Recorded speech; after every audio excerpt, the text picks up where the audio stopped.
মহাগ্রন্থ আল কোরআনের অনেক বিস্ময়কর প্রভাব রয়েছে। মক্কার মুশরিক নেতারাও সেই কোরআনের প্রভাবে প্রভাবিত হতো। কোরআনের সেই হৃদয় জোড়ানো কিছু ঘটনা আমরা এই ভিডিওতে জানতে চলেছি। ১. কুরাইশের প্রসিদ্ধ নেতাদের ঘটনা। রাসূলুল্লাহ সাল্লাল্লাহু আলাইহি ওয়াসাল্লাম যখন রাতের বেলায় তাহাজ্জুদের নামাজ আদায় করতেন, তখন কুরাইশের কাফের নেতাদের মধ্যে আবু জাহেল, আবু সুফিয়ান, আখনাস বিন শারিকের মতো নেতারাও একজন আরেকজনকে লুকিয়ে লুকিয়ে নবীজির পড়া সেই কোরআন মুগ্ধ হয়ে শুনত। পরপর ৩ দিন একই ঘটনা ঘটল। এরপর আখনাস বিন শারিক লাঠি হাতে হাঁটতে হাঁটতে আবু সুফিয়ানের বাড়িতে আসলো। এরপর আখনাস বিন শারিক বলল, হে আবু হানজালা, মুহাম্মদের মুখ দিয়ে যা শুনলাম সেই বিষয়ে আপনার মতামত কি? জবাবে আবু সুফিয়ান বললেন, আমি ওই কালাম বুঝতে পেরেছি এবং সেখানে যা চাওয়া হয়েছে তাও আমি বুঝতে পেরেছি। এটা শুনে আখনাস বললেন, আমিও আপনার সাথে একমত। এরপর আখনাস হাঁটতে হাঁটতে কাফের নেতা আবু জাহেলের বাড়িতে গেলেন এবং আবু জাহেলকেও তিনি একই প্রশ্ন করলেন। জবাবে আবু জাহেল বলল, আসলে কথা হলো, বনু আবদে মানাফের সাথে আমাদের বংশমর্যাদাগত ঝগড়া রয়েছে। তারা বলে, আমাদের বংশে একজন নবী আছেন যার কাছে আসমান থেকে ওহী আসে, কবে আমরা এই মর্যাদা পাব? অতএব আল্লাহর কসম, আমরা কখনোই তার উপর ঈমান আনব না এবং তাকে সত্য বলে আমরা বিশ্বাস করব না। আবু জাহেলের কাছ থেকে এই কথা শুনে আখনাস সেখান থেকে চলে এলেন। এই ঘটনার মাধ্যমে বোঝা যায় যে ইসলামের অনেক বড় দুশমনও কোরআনের দ্বারা প্রভাবিত হয়, কিন্তু জিদ ও হটকারিতার বশে তারা পথভ্রষ্ট হয়। ২. উতবা বিন রাবিয়ার ঘটনা। কুরাইশের একজন প্রসিদ্ধ নেতার নাম ছিল উতবা বিন রাবিয়া। উতবা বিন রাবিয়া একই সাথে জাদুবিদ্যা, ভবিষ্যৎবাণী এবং কবিতায় পারদর্শী ছিল। একদিন উতবা বিন রাবিয়া আবু জাহেল এবং অন্যান্য নেতাদের পরামর্শে রাসূলুল্লাহ সাল্লাল্লাহু আলাইহি ওয়াসাল্লামের কাছে আসলো। সেই উতবা বিন রাবিয়া নবীজির কাছে এসে তার অনেক প্রশংসা করল। এরপর তাকে তাওহীদের প্রচার বন্ধ করার জন্য প্রস্তাব দিল আর এর বিনিময়ে নেতৃত্ব, 10 জন সুন্দরী স্ত্রী এবং বিপুল ধন সম্পদ দানের লোভ দেখালো। উতবা বিন রাবিয়ার কাছ থেকে এই প্রস্তাব শুনে রাসূলুল্লাহ সাল্লাল্লাহু আলাইহি ওয়াসাল্লাম তাকে সূরা হামিম সাজদার 1 থেকে 13 নম্বর আয়াত পর্যন্ত শোনালেন।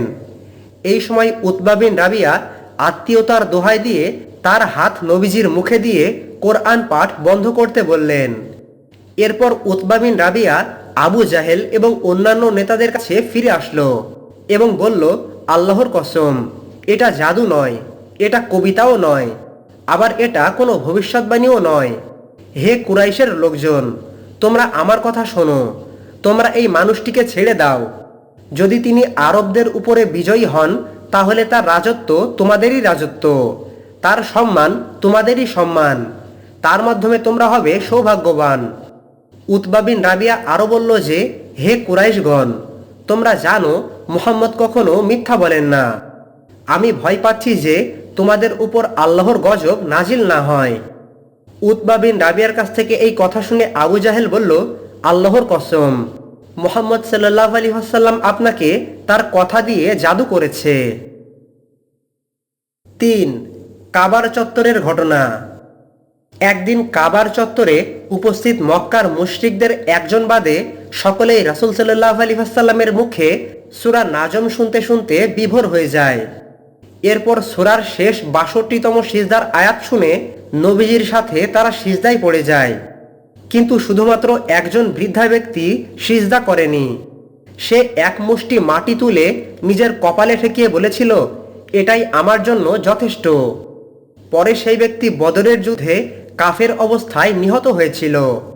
ওই বৃদ্ধ ব্যক্তি ছিল মক্কার অন্যতম নেতা উমাইয়া বিন খালফ। ৪. ওমর রাদিয়াল্লাহু তাআলা আনহুর ঘটনা। হযরত ওমর রাদিয়াল্লাহু তাআলা আনহু ইসলাম গ্রহণের পূর্বে রাসূলুল্লাহ সাল্লাল্লাহু আলাইহি ওয়াসাল্লামকে হত্যা করার জন্য আসছিল, কিন্তু নবীজির দোয়ার বরকতে এবং কোরআনের সূরার অনন্য প্রভাবে হযরত ওমর রাদিয়াল্লাহু তাআলা আনহু নিমেষেই কোরআনের খাদেমে পরিণত হয়ে গিয়েছিলেন। আর এরপর ওমর রাদিয়াল্লাহু তাআলা আনহু ইসলাম গ্রহণ করেছিলেন। পরবর্তীতে ওমর রাদিয়াল্লাহু তাআলা আনহুর মাধ্যমে ইসলামের অসামান্য উন্নতি হয়েছিল। আর এগুলোর শুরু হয়েছিল মহাগ্রন্থ আল কোরআনের প্রভাবের মাধ্যমে। 5. বাদশাহ নাজাশির ঘটনা। জাফর বিন আবু তালিবের মুখে সূরা মারিয়ামের সংশ্লিষ্ট আয়াতগুলো শুনে হাবশার বাদশাহ আসহামা নাজাশি এবং তার সভাসদ খ্রিস্টান নেতাদের চোখ দিয়ে অবিরল ধারায় অশ্রু প্রবাহিত হয়েছিল। এরপর বাদশাহ নাজাশি মদিনাতে 70 জনের একটি পণ্ডিতগণের প্রতিনিধি দলকে প্রেরণ করেন। তারা রাসূলুল্লাহ সাল্লাল্লাহু আলাইহি ওয়াসাল্লামের মুখে সূরা ইয়াসিন শুনে কান্নাকাটি করে আত্মহারা হয়ে পড়েন এবং সেখানেই তারা মুসলমান হয়ে যান। পরবর্তীতে বাদশাহ নাজাশিও মুসলমান হয়ে গিয়েছিলেন। 6. ওলীদ বিন মুগিরার ঘটনা। কুরাইশের সবচেয়ে বড় কবি এবং বড় ধনী ব্যক্তি ছিল ওয়ালিদ বিন মুগিরা। একদিন ওয়ালিদ বিন মুগিরা রাসূলুল্লাহ সাল্লাল্লাহু আলাইহি ওয়াসাল্লামের কাছে গিয়ে কোরআন শুনতে চাইল। তখন আল্লাহর রাসূল সাল্লাল্লাহু আলাইহি ওয়াসাল্লাম ওয়ালিদ বিন মুগিরাকে সূরা নাহলের 90 আয়াতটি শুনিয়ে দিলেন। এটা শুনে কুরাইশের ধনী ব্যক্তি ওয়ালিদ বিন মুগিরা আয়াতটি আবার শুনতে চাইলেন। তখন রাসূলুল্লাহ সাল্লাল্লাহু আলাইহি ওয়াসাল্লাম পুনরায় পড়লেন। এরপর আয়াতটি শুনে হয়রান হয়ে ওয়ালিদ বিন মুগিরা বলে উঠলেন যে, আল্লাহর কসম, এর মধ্যে রয়েছে এক বিশেষ মাধুর্য, এর মধ্যে রয়েছে বিশেষ সজীবতা, এর শাখা প্রশাখা সমূহ ফলবন্ত, এর জড়দেশ সদা সরস, আর মানুষ কখনো এমন বলতে পারে না। অন্যখানে বর্ণিত হয়েছে যে ওয়ালিদ বিন মুগিরা বলেছিলেন, নিশ্চয়ই এটি বিজয়ী হবে, বিজিত হবে না, আর নিশ্চয়ই এটি তার নিচের সবকিছুকে চূর্ণ করে দেবে।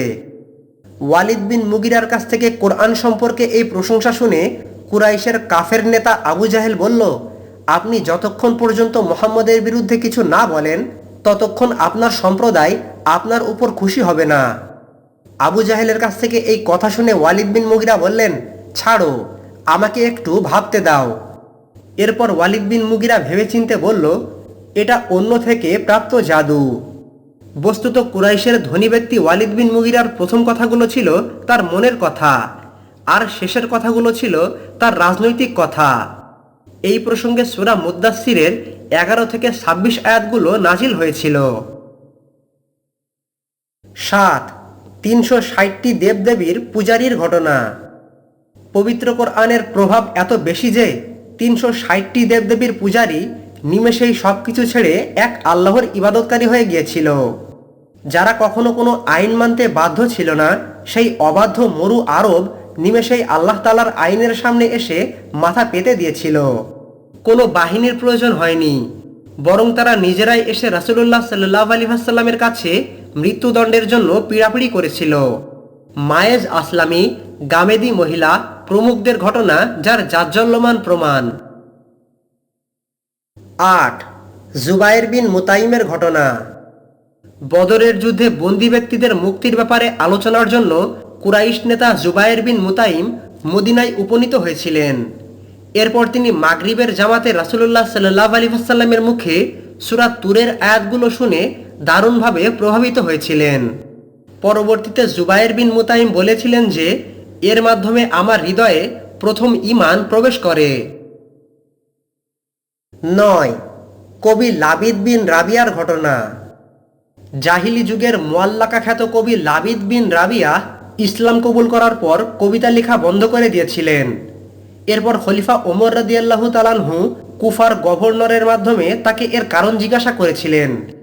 জবাবে কবি লাবিদ বিন রাবিয়া বলেছিলেন যে, আমি এক লাইন কবিতাও আর বলতে চাই না যখন থেকে আল্লাহ আমাকে সূরা বাকারা এবং সূরা আলে ইমরান শিক্ষা দিয়েছেন। এই কথা শুনে হযরত ওমর রাদিয়াল্লাহু তাআলা আনহু তার বার্ষিক ভাতা আরো বৃদ্ধি করে দিয়েছিলেন। 10. আবু তালহা রাদিয়াল্লাহু তাআলা আনহুর ঘটনা। একদিন আবু তালহা আনসারী পবিত্র কোরআনের একটি আয়াত শুনেছিলেন, যেখানে বলা হয়েছে, তোমরা কখনোই কল্যাণ লাভ করতে পারবে না যতক্ষণ না তোমাদের প্রিয় বস্তু তোমরা দান করবে। এই আয়াত শোনার পর আবু তালহা রাদিয়াল্লাহু তাআলা আনহু রাসূলুল্লাহ সাল্লাল্লাহু আলাইহি ওয়াসাল্লামের দরবারে আসলেন এবং তিনি নিজের সবচেয়ে মূল্যবান খেজুর বাগিচাটি আল্লাহর রাহে দান করে দিলেন। পরবর্তীতে রাসূলুল্লাহ সাল্লাল্লাহু আলাইহি ওয়াসাল্লামের হুকুমে সেই খেজুর বাগিচাটি আবু তালহার নিকট আত্মীয় এবং চাচাতো ভাইদের মধ্যে বন্টন করে দেয়া হয়েছিল। আর আবু তালহা রাদিয়াল্লাহু তাআলা আনহু এর এই দানটি ছিল মহাগ্রন্থ আল কোরআনের প্রভাবে। 11 আরবদের প্রভাবিত হওয়ার ঘটনা। শায়েখ আব্দুল কাহির জুরজানি বলেন যে আরবরা কোরআনের সর্বোচ্চ আলংকরিক বৈশিষ্ট্য ছাড়াও তারা এর গভীর তাৎপর্যপূর্ণ আয়াতসমূহের কারণে প্রভাবিত হয়েছিল। যেমন পবিত্র কোরআনে বলা হয়েছে, সমপরিমাণ শাস্তিদানের মধ্যে তোমাদের জীবন নিহিত রয়েছে, হে জ্ঞানীগণ, যাতে তোমরা সতর্ক হতে পারো। মহাগ্রন্থ আল কোরআনের প্রভাবের কথা বলে শেষ করা যাবে না। এটি আল্লাহ তাআলার পক্ষ থেকে একটি মহান মুজেজা। কোরআনের অলৌকিক শক্তিতে কুরাইশ নেতাদের কি হয়েছিল তা জেনে আশা করি আপনারা অনেক উপকৃত হয়েছেন। আসসালামু আলাইকুম ওয়া রাহমাতুল্লাহি ওয়া বারাকাতুহু।